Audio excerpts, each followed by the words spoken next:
Today in our 2017 GMC Terrain, we're going to be taking a look at and showing you how to install the Roadmaster stoplight switch kit, part number RM-751439. Now the reason why we need to install that stoplight switch on our Terrain here is because it's going to tap into our brake switch so that our motorhome side, the indicator light will let us know when the brake pedal is being depressed. A lot of supplemental braking systems are going to take that signal from the way the cylinder is reacting and not actually tell you what's going on with the pedal. So if your cylinder is improperly installed and it's going to hang the brakes up just slightly, you're not going to know until you either wear out your brakes or you have some flat spots in your tires from dragging your vehicle down the road. Now our brake light switch, when properly installed and adjusted, it's going to let us know the actual operation of the pedal and not just the pulley or the braking system itself. That way we know when our brake pedal is being applied and when it's released on the inside of our motorhome. Now that we've gone over the benefits and how it works, let's show you how to get it installed. To begin our installation, we're going to need to come to the underside of our dash here, and we're going to have 3 7mm screws holding this panel in place, and we're going to need to pull them down. We're going to have one on each side in the very front, and then we're going to have another one in the back holding it in place. And we're using a 7mm socket to take them out.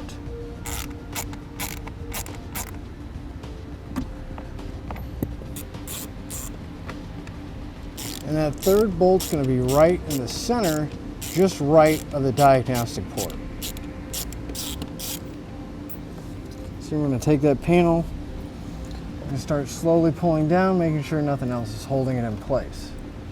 Now in the end here, right below the hood release and the emergency brake pedal, there's going to be a small tab. You're just going to want to push on that and pull down and it'll release it. As well as where that other 7mm bolt on the side was, we're going to have another small tab. Just push in on that tab and the panel should come down. Now in the very back corner, we're going to have a plastic push pin that's holding this panel onto another kick panel in the back. Now you're going to want to take a flathead screwdriver or a trim panel tool, and you're going to want to pop that push pin out. And it's going to be kind of hard to see, but that center section needs to come out first, which will take the tension off, and then we can get the rest of the clip out. And pop that out as well. Now if we move the kick panel out of the way, we're going to find another push pin holding the upper panel in place. So we're going to do the same thing, pop the center section out, and then remove the whole clip. And once we have that out of the way, if we look to the very back, we're going to have a 10mm bolt that we're going to have to remove to get the panel all the way out. Now with that bolt removed, we can go ahead and pull our panel off the stud and pull it all the way out and set it aside. So we're going to have our bracket here that's going to mount for our stoplight switch, and we're going to have a tab coming out away from it, and we're going to have another tab that's going to be flat. And we're going to want to take our switch and we can remove the nut and the star washer. We're going to take our switch coming from the top, if that L is going down, just like that. And then we're going to secure it back with the star washer and nut loosely, just so we don't have to worry about messing with it once it gets in place. You might have to make a few adjustments, but it'd be much easier to have it installed already. I'm going to strip back both ends of the black wires coming off the back. We can take the provided butt connectors in the kit, and we're going to crimp one on each end.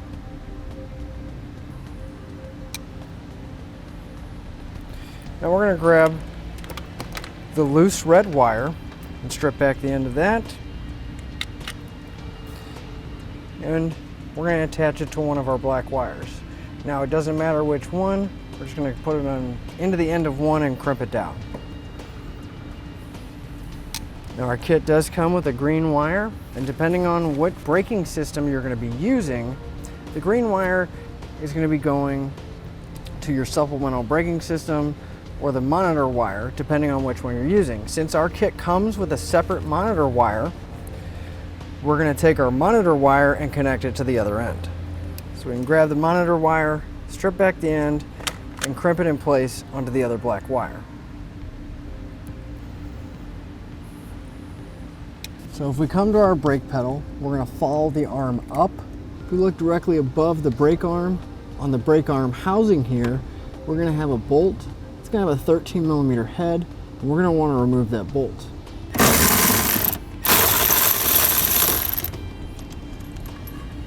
So now we can take our brake arm bracket.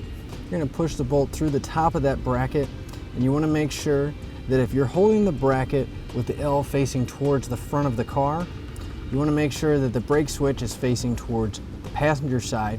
So when we rotate it, it should look like this when we get it back installed. So you're going to want to put that bolt back in place, right where we just took it out.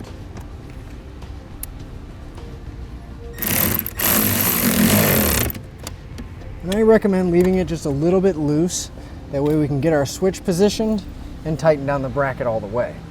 With the bracket tightened down now, our switch is going to line up with our brake pedal arm here.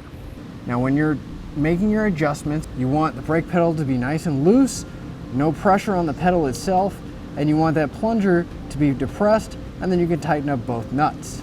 Now if we look at our switch, we can't see the plunger sticking out, but if I push in on the brake pedal, we'll see that white piece sticking out, and that's what we want. So when the pedal's fully released, you don't want to see any of that white plunger. Our red wire is going to need to tap into a power source. We're going to be tapping into the fuse panel. Our fuse panel is going to be right over here on the passenger side, so we can go ahead and pull this cover out. I'm going to take a pull wire here. I'm going to pass it through the back of my dash and then meet up on the other side. So my airline tube came out right here. I'm going to take my wire, put it inside my airline tube. I'm going to take a little bit of electrical tape and secure it so it won't fall out. Then we can go back to the other side and pull it through. You're going to want to pull all the slack out. And it's always a good idea to go back to the driver's side and make sure that cable isn't interfering with the pedals, and you can tuck it away nicely. The way we're going to get power to our red wire here is we're going to be taking the included fuse tap and we're going to be tapping into one of the fuses.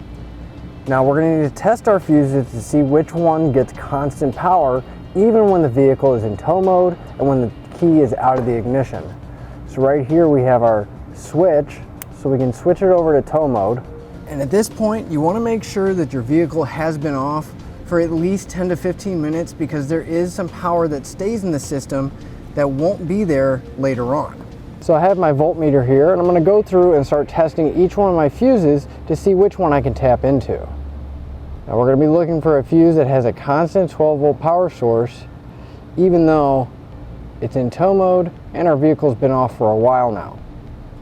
So if we come to the bottom of our fuse panel here, we can see this 10 amp fuse is getting 12 volts on both sides of our fuse. So I'm going to grab a pair of needle nose pliers and pull that 10 amp fuse out.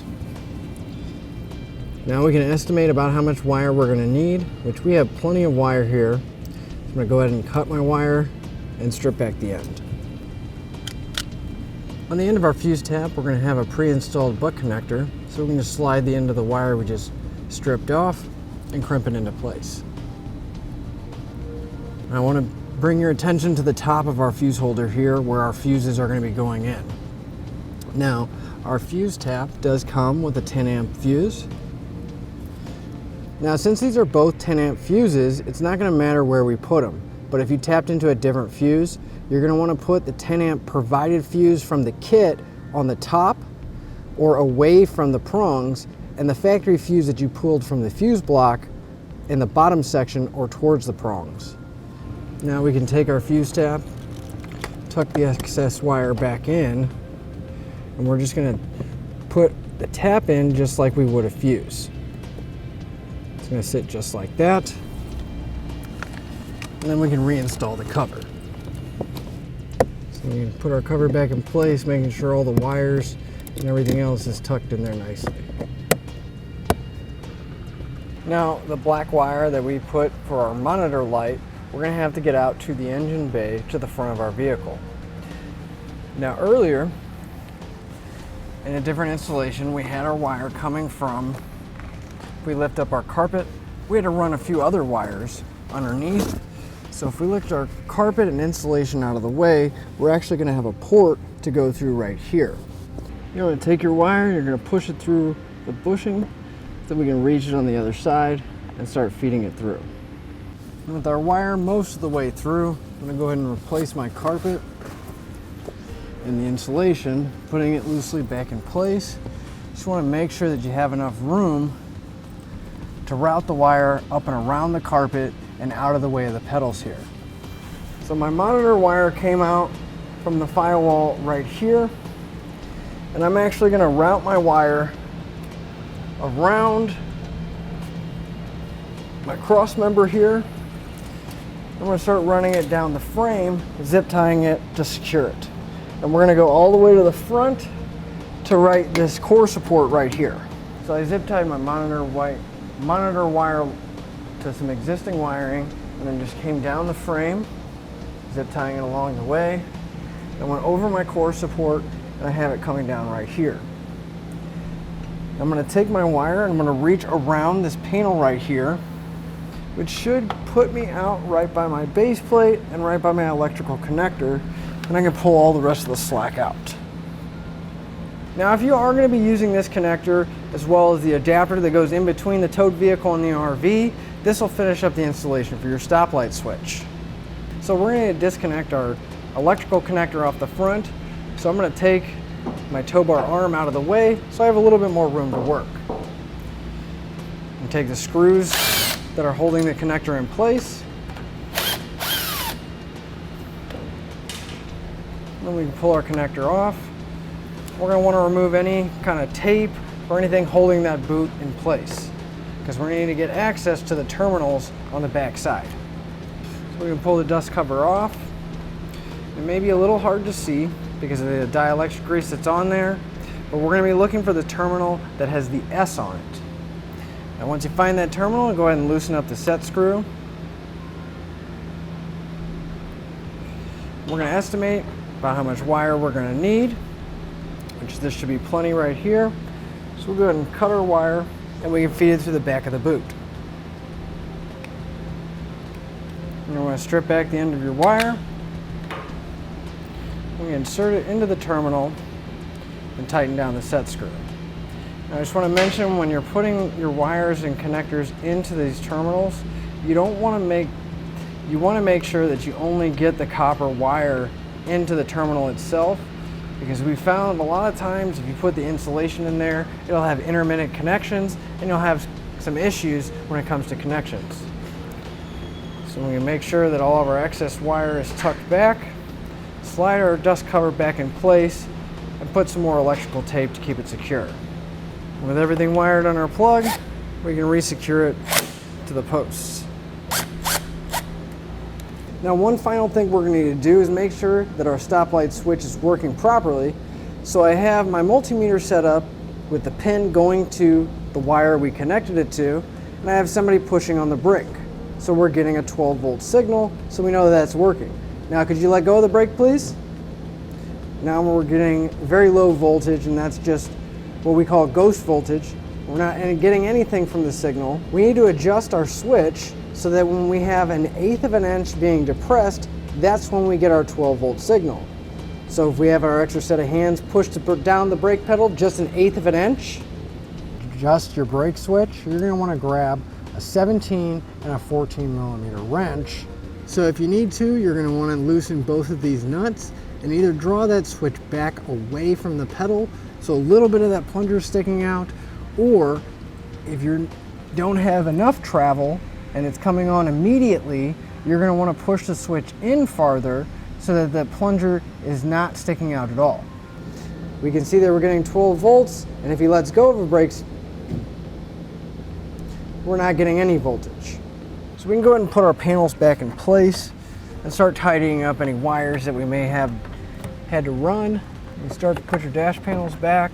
Start by putting that nut back on that back corner piece. And we can get the rest of our clips.